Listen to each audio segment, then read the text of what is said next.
재력, 외모. 완벽해 보였던 그녀. 죽었다는 수정 씨와 수정 씨 언니의 목소리가 똑같다? 그럼 죽은 건 누구야? 지금까지 살아있는 게 어떻게 됩니까? 수사에 살아있으니까 내가 무슨 잘못을 했다고 지금 그걸 잡아가냐고요. 저는 죽이지 않았어요. 진짜 이상하다 이 사람. 전 모르겠어요. 직접 물어보세요. 어머머머 미친 사람 같아. 이 모든 게 34시간 만에 이루어진 거야. 손수정 과연 어떤 사람일까? 뭐야 이거 영화야? 자 이제부터 무서운 진실을 밝혀야 돼. 2010년 6월 17일 새벽 부산의 한 병원 응급실. 호흡도, 심장박동도 멈춘 채 도착한 40대 여성의 시신. 그녀를 데려온 사람은 지인 동생이라 주장하는 젊은 여성이었다.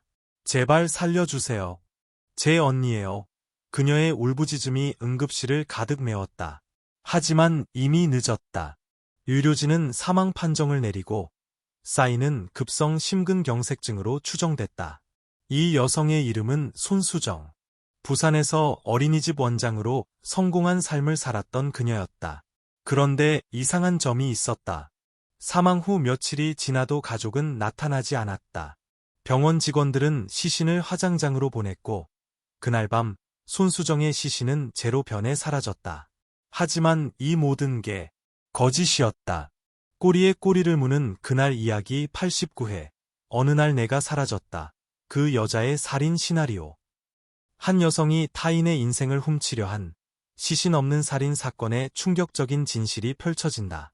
이야기는 2010년 봄으로 거슬러 올라간다. 부산의 한 아파트에서 40세 손혜연은 평범한 주부가 아니었다. 그녀는 빚더미에 앉아 있었고 남편과의 이혼 후 홀로 사는 삶은 절박했다. 돈이 필요해. 모든 걸 바꿀 돈이. 손혜연은 인터넷으로 여성 쉼터를 검색했다.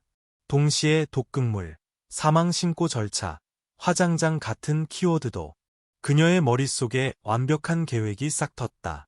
5월, 그녀는 총 24억 원 규모의 생명보험에 가입했다. 월 보험료는 30만 원, 무직인 그녀가 어떻게? 남편 명의로 속여서였다. 수익자는 어머니로 지정됐고 사망 시 30억 원 가까운 보험금이 쏟아질 터였다. 하지만 손혜연은 죽지 않을 계획이었다. 대신 자신과 닮은 대역을 찾아 자신의 죽음을 연출할 셈이었다. 피해자는 누구? 대구의 여성 노숙자 쉼터에 사는 26세 김은혜. 가난과 가정사로 길거리에 나온 그녀는 손혜연과 얼굴이 쏙 닮아 있었다. 운이 좋네. 이 여자라면 완벽해. 6월 16일, 손혜연은 대구 쉼터를 찾았다. 부산 어린이집 원장 손수정이라고 해요. 직원 필요해서 왔어요. 월급 잘 드리고 숙소도 제공할게요. 그녀는 가짜 명함과 명함을 들고 김은혜를 유혹했다. 김은혜는 망설이지 않았다. 새 출발이에요. 그날 오후, 두 사람은 부산으로 향했다.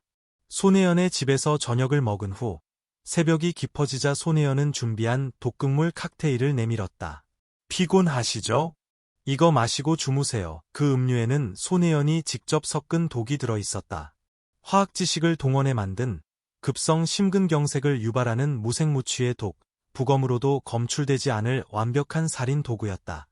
김은혜는 마신 직후 입에 거품을 물며 쓰러졌다. 손혜연은 재빨리 119를 불렀다. 언니가 갑자기 심장마비 같아요.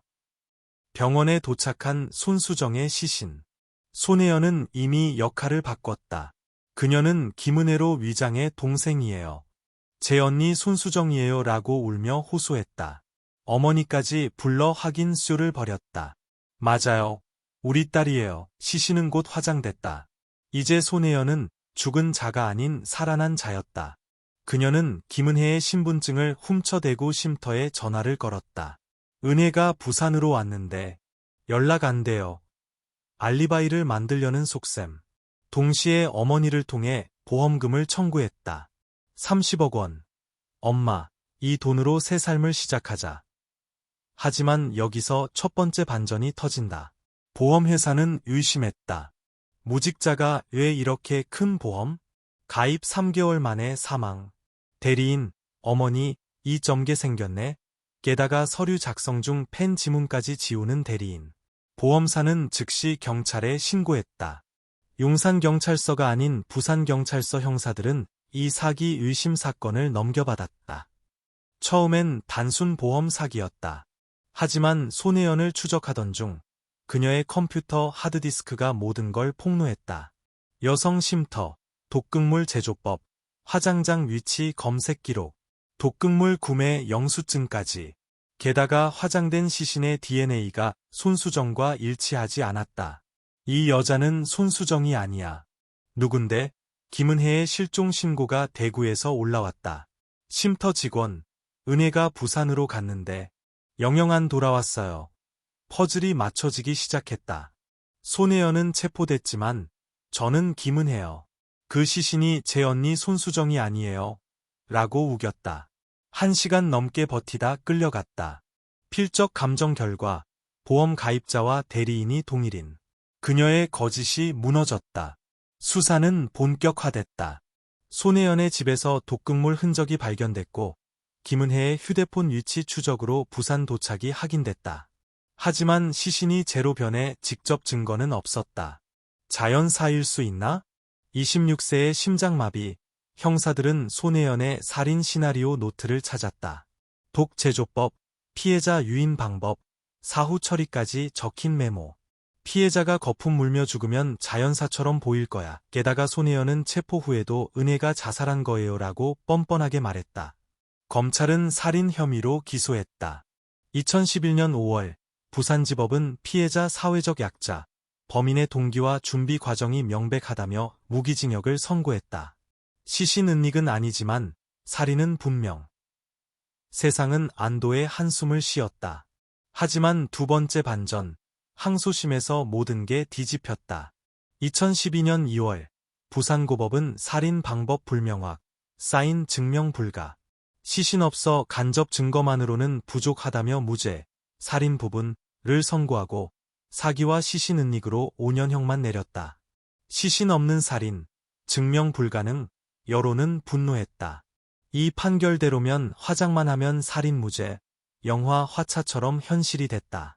검찰은 상고했고 대법원은 사건 경위와 동기로 살인 인정 가능하다며 파기환송했다. 세 번째 반전, 재심에서 부산고법은 2013년 3월 무기징역을 다시 선고했다. 자연사나 자살 불가, 독극물 증거로 살인 입증. 손혜연의 최종 상고도 기각됐다. 그녀는 지금도 교도소에서 썩고 있다. 이 사건은 시신 없는 살인의 교과서가 됐다. 보험사와 경찰의 예리한 눈썰미가 정의를 세웠지만 김은혜의 목숨은 영원히 돌아오지 않는다. 손혜연의 어머니는 공범으로 2년 집행유예. 인생을 훔치려 한 데 가는 영원한 감옥. 부산의 그 여름날, 사라진 한 여자의 비명은 아직 메아리친다. 진짜 범죄는 계획에서 시작된다.